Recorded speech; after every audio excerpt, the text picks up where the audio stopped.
It's a wall of defense, hundreds of volunteers, sandbags, all trying to prevent the river from coming into the business area of downtown Petersburg. It's hand to sand combat. I'm just doing my part, helping the community out. A community coming together, drawing a line in the sand to stop the flooding Sangamon River. Like, it's not just Petersburg people helping, it's everyone coming together, which is really nice. A 4 to 5 foot wall, everyone keeping their eyes open for water trying to sneak through the line of defense. It's doing it all the way down. Doing it all along this wall, dude. I've never seen a flood like this worse in my life so far. Like, we have boat docks underwater right now. Inmates from the Department of Corrections, firefighters working their second flood this week. Yeah, I was helping in Riverton a few days ago. That's where I'm from, Riverton, and it's flooded pretty good there too. Good thing I work out. I can skip my workout for today at least. Sand by the truckload. Like the sands of time, not much time to get the job done. At least Petersburg's doing everything they can to help our great community here in Menard County. Back-breaking work, filling as many bags as possible. More than 50 each. I don't know. We've been down here for like 4 hours. Yeah. Fighting the flood. An army of volunteers to stop the floodwaters at Petersburg. Doug Wolfe, WAND News. High water, well, that's an understatement. 2 days of heavy rains. The rains have stopped, but the flooding, it's going to take a lot longer to go away.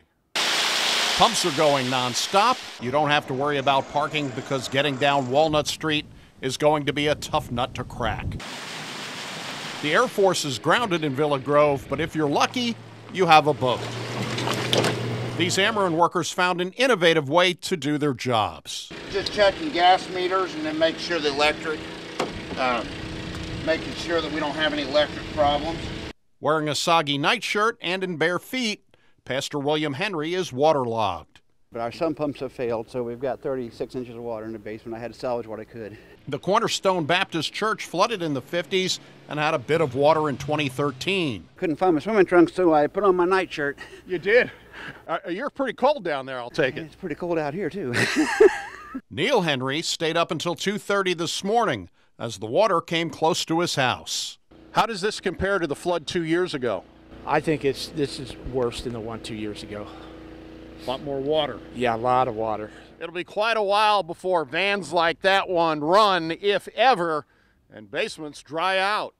In Villa Grove, Doug Wolfe, WAND News.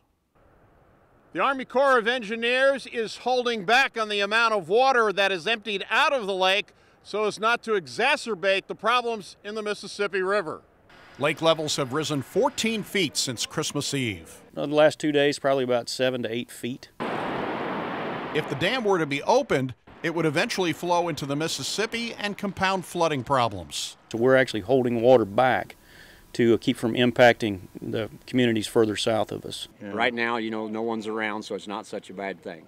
Steve Wagner, manager of Lithia Springs Marina, has been moving dumpsters, ice machines, and boats to higher levels, with the lake expected to rise another 4 feet.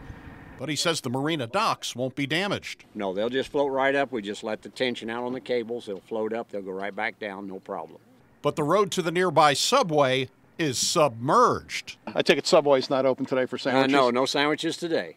Boaters can still use the lake if they are cautious of logs and debris. You can see them in the daylight, but a lot of your waterfowl hunters, deer hunters, things like that are running in the dark. A possibly dangerous situation for boats. The lake will rise several more feet before cresting on Sunday.